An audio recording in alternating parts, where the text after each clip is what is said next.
Well,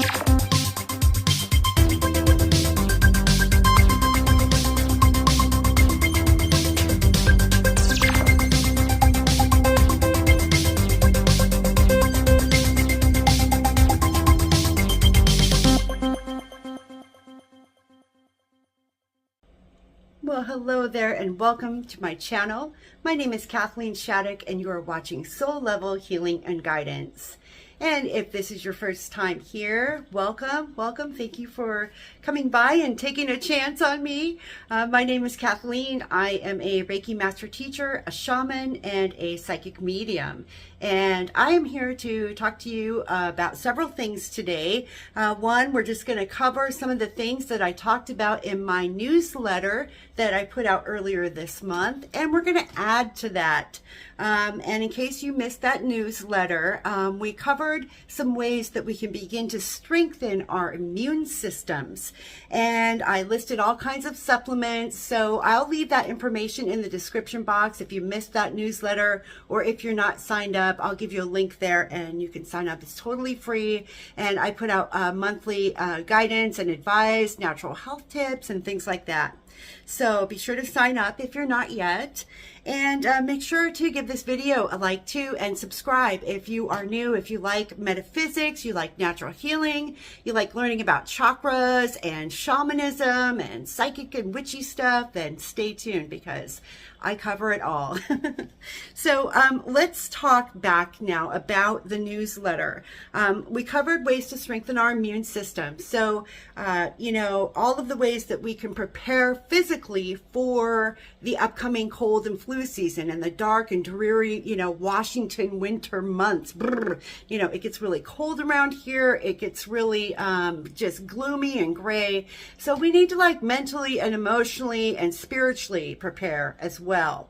And since we're heading into the spooky season, just next month is Halloween. We're only a month away. Halloween, also known as Samhain. It's spelt like it's Samhain, but it's actually Samhain, and this is the witches' holiday. And it's a time when the veil is very, very thin between the world of the living and the world of the dead. And so in this video today, I wanted to talk to you guys about spirit attachments. We're going to cover what causes spirit attachments, and what are the symptoms are, how to know if you caught a spirit attachment. We're also going to cover, you know, how to remove them. And then we're going to go into prevention and how it all happens. So that's going to be next, and I'll join you in just a moment. All right, so what are spirit attachments? A spirit attachment is another entity or the spirit of a human being that has entered into your auric field and beginning to take up residency within your space. Yes, I said residency. They just want to move right in, get all cozy, and call your body home. So you guys are asking, okay, well, that is just really weird. Okay, I've heard of like movies like The Exorcist and Possession. What is the difference between an attachment and a possession? Well, possession is usually an inhuman spirit. It is something that is basically evil, and it has taken over somebody's body with the sole purpose of utter chaos and destruction. Okay, where a spirit attachment, okay, just in, like I would call it a negative attachment because they're neither one are healthy. This would be grandma. Okay, grandma dies and she cannot, for you know whatever reason, let go of her earthly life. And so what winds up happening is that grandma will attach to a family member. And then after a while, that family member starts to kind of change. They become different. They start to take actually on the characteristics of the person that died. So I think it's really important we talk about this. I'm seeing this more and more and more in my healing work. And I want to make you guys aware that this stuff can like pop out of your body when you're having a Reiki session with me, because I'm a shaman and because I'm a minister. I not intentionally, but I'm doing some kind of deliverance, for lack of a better word. Other people would call it depossession. So this is a big part of my healing work, and I'm going to explain that to you now. I have a dry erase board here, and I am going to draw something for you. So let's take a look at this. Okay, so this, hopefully I can get this looking okay. This is a person, and this circle around them is their aura, their auric field. Everybody has an aura. All living things, including plants, have this bioelectric field around them, okay? And so this is called soul loss, what I'm about to explain to you. I should write that down. Okay, so soul loss. So soul loss is the precursor, the thing that happens before spirit attachment. And it's very important that you understand this in order to understand how spirit attachments happen. Okay, we're going to talk about soul loss. You can also read more about soul loss on my website. If you go into the soul retrieval treatment that I do, I describe it there. But here, what happens is when we go through trauma, when we go through loss, when we go through grief and suffering, and even sometimes give a part of ourselves away to someone that we shouldn't, give too much of our heart away, for instance, okay, a part of us becomes so overwhelmed. A part of our soul is like, I can't handle this anymore. And so this little soul fragment shoots off of us and flees into the spirit world where it can feel safe. And on its way out, it leaves a hole, okay? It punches a big hole there in our aura. And so imagine for every trauma that we do not heal, okay, another hole occurs and another hole down here. And most people today are walking around with, you know, auras that look like, Swiss cheese, essentially. Because if you don't work on yourself, if you're just somebody that just shoves it, stuffs it, and, you know, sucks it up and just moves on and never deals with your trauma, never deals with any of the things that have happened to you in your life that were traumatic, this is the result, okay? And so you're walking around with all these holes in your aura. Now, we can retrieve these soul fragments. The soul itself is, okay, this is my crappy drawing. The soul is like a diamond, okay? That totally doesn't look like a diamond. Let me just at least draw that better, okay? Like a diamond, like a prism, okay? Like a diamond. And so for every facet of that diamond, that doesn't look like a diamond either, but that's okay. You guys get the point, okay? For every facet of that diamond, that is like a different one of these soul fragments. Our whole soul is the whole diamond. And then each one of these pieces is like a different aspect of ourselves, a different facet, if you will, of the same whole. That is the structure of our souls, in fact. And so when you have, you know, multiple, all these, you know, are missing and there's just a few fragments left, these are people that feel really empty, that feel really hollow, or they're very unpredictable, maybe even lead to schizophrenia, okay? Because what happens now is that you've got somebody walking around, and say this person is also an empath. So empaths tend to draw in, they suck in and absorb all the energy, right? Well, what if there's a ghost in the neighborhood? Okay, what happens then if this ghost, this earthbound spirit, or, you know, just another soul that's lost, that's looking for help? Trust me, they're everywhere. There are many, many souls that are not crossing over into the light. I'm not sure why that is, but there are hordes of them. I mean, it looks in my psychic eye like a zombie apocalypse almost. Okay, so you've got all these lost dead people who have stayed behind, not crossed over into the light for whatever reason. Okay, these souls are looking for relief, they're looking for help, they're looking for comfort, and they see an empath, and the empath's already kind of sucking them in. These souls go straight in through those holes, and they gain access into the person's energy. And then you have this overlay that happens where you've got this person here is overlapped over your personality, and then another person here overlaps that personality, and you can wind up having 10 or 15 people, depending on the strength of the soul. You can have 10 or 15 people in one body, and so it's a mess. And so what this does is it completely shorts out the nervous system. That's the first thing to blow. The second thing that will happen is that you are going to get all kinds of mental and emotional symptoms, physical symptoms. You can take on the aspects of the dead, like what they died from. You can start feeling cancer when you don't have cancer. You can start feeling the pain of their head injury, all these kinds of things, and not know what's wrong. Okay, nobody suspects that a spirit is going to be able to possess you like that, but it happens all the time, literally all the time, guys.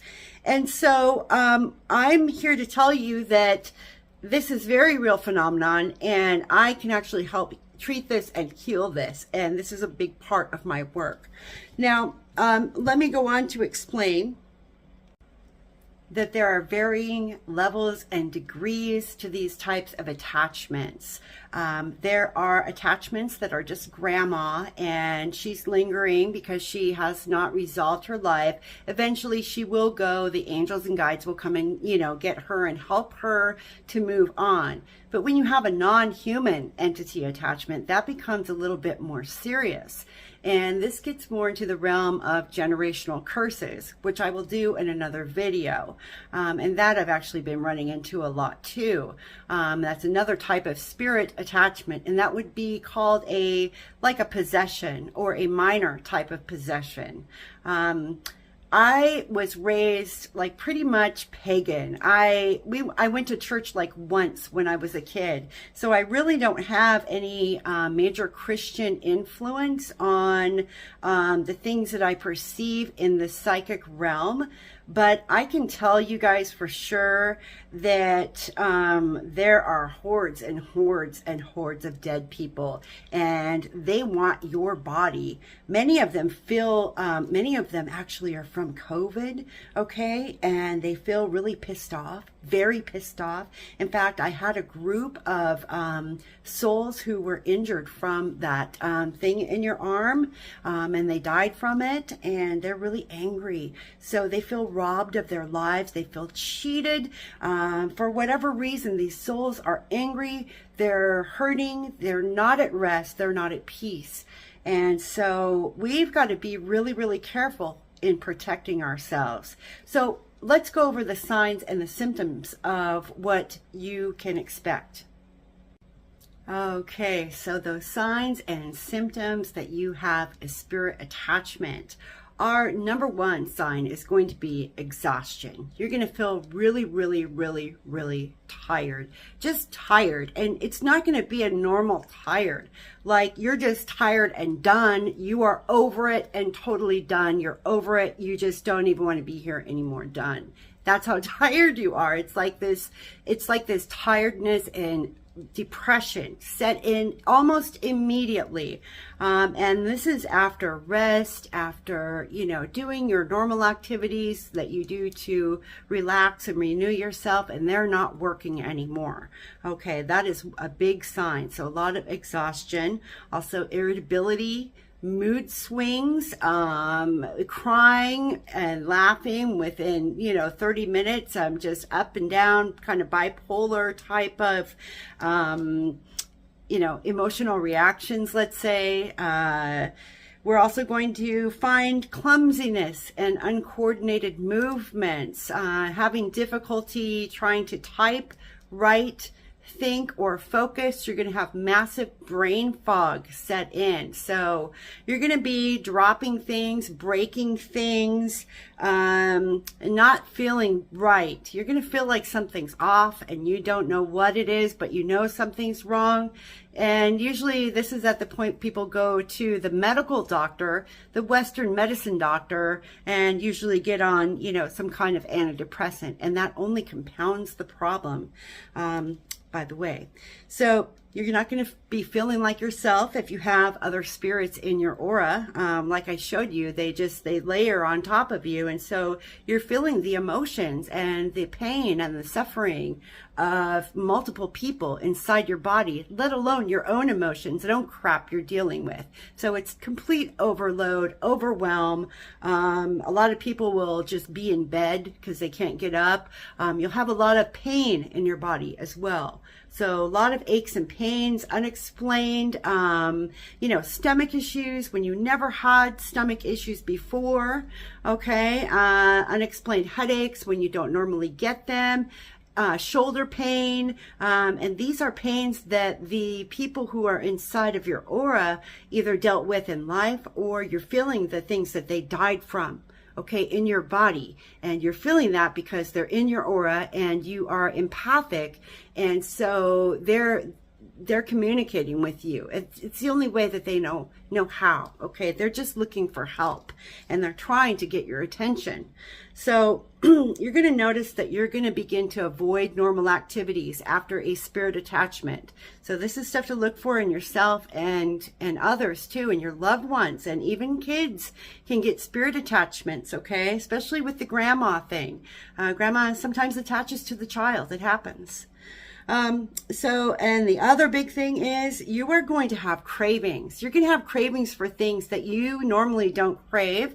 And the number one cravings are going to be for food, sex, alcohol, drugs, gambling, whatever that dead person did in life. They really want to drink. They really want to have sex again. And they want to use your body to do it. And it's really not cool, guys.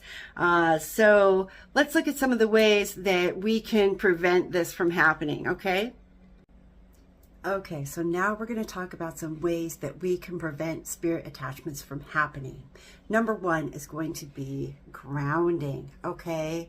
And what does grounding really mean? For those of you that are still kind of confused and wonder what grounding is. Okay, this is our body here, okay? Our physical body surrounded by our auric field. Well, we also have a second body. This is called our etheric body, our spirit body. This is the body that you are in when you are in your dreams and astral traveling and out having those experiences. And the spirit body is connected to the physical body by a cord. Some say it's a silver cord. I have never seen this cord in all of my times healing people. So I know that it exists, but I've just never seen it yet. So, but I do know it's there, and it's there until we die. When we die, that means that this is disconnected. And the spirit body can hang out and go, be a ghost, be an earthbound spirit. But for this lesson, this is what it means to be ungrounded, okay? When you're way up here, and it feels really good, by the way, to be ungrounded, okay? But there's a problem in that because you feel so good. You're up here, you're floating on air, you feel light and happy. It's because you're not in your body, okay? And while it's okay to go there, it's important that we come back down. So this is what grounding, the actual physical process of grounding, means to take your spirit body and bring it back down into the physical body, okay? And ways that we can do this, my favorite and most easiest way to do this is going to be to have you imagine that you're a tree. And this is what I do. Sorry about the glare there. But imagine that you are a tree growing roots into the ground out of the bottom of your feet. And I like to bring them all the way down through my imagination and send them to the center of the earth and see them wrap around the center and core of the planet. And that helps tether you. And you can also imagine sending any negative energy down into the ground, everything that doesn't belong with you. Take a breath and push it out through your feet and out through your roots and into the ground to kind of clear your energy. But the reason why this is important, guys, is because when you are not in your body, okay, when you are woo-woo way up there, there's nobody keeping watch down here, okay? And if you've got a bunch of holes in your aura, guess what's going to happen? You're going to be completely oblivious that you have just been taken over, that you have an entity that has invaded your system. And boy, that's not good. That is not good. So I hope that I have maybe spread some awareness today in teaching you how serious this is, how common it is, and maybe look at your own family members. Look at somebody who maybe hasn't been the same since the accident or since, you know, that family member died. Those are definite cases where there probably is some type of, you know, attachment there with a deceased loved one. And then you have the more serious attachments, and those go into more of the alcoholism, drug addiction, gambling, sex addiction, pornography addiction. Those tend to be more of a negative entity or a very negative human spirit that is kind of on their way in demonic tryouts, as I like to call it. Humans can be both. They can become an angel or a demon. And in fact, Archangel Metatron, if any of you have heard about him, he used to be a human too. His name was Enoch in the Bible. So, you know, there are some really evil human souls out there that remain earthbound, that parasitically feed on the living. So we have to be aware of this. I think that ancient societies knew about this, and they taught it down the line, but this is something that in the West we've forgotten about. We've forgotten about the roaming spirits. And I will say one more thing about that, how I stated that I'm seeing hordes and hordes of dead people. That is proof to me that we are in the final days, that we are in the what they call Judgment Day or Ragnarok. We're approaching the center of the galaxy now. So who knows what's going to happen from here, but boy, we need to prepare. We've got some dark things happening. And I was also given some warnings through a client of mine a while ago that the next like dark agenda or attack is going to be around the time of next month, of Samhain and Halloween. So I want everybody to start preparing, you know, physically, mentally, emotionally, and spiritually. It's time to armor up. It's time to get your armor of God on. This is no joke. We are in a spiritual battle. In case you haven't noticed, the dividing lines out there, and the evil and the people that don't give a shit are really starting to show who they truly are. Yeah, I don't need to say anything more about that. And I do not encourage anyone to look at the news right now or look at the media. But man, there's a spiritual battle. So I want everybody to be doing everything you can to strengthen yourselves and, you know, fight for your families and fight for what you have, because there are many that would love to just take it away from you. So not to spread fear, but we do need to be vigilant, and evil is always trying to get in. Guys, I'm constantly attempted at being attacked and sent very negative things. So it's really important that we all learn these techniques to stay safe in a spiritual world and a dividing world. So I will leave you with that, and please make sure to give this video a like if you enjoyed this content, and let me know down below in the comments what you would like to learn about next.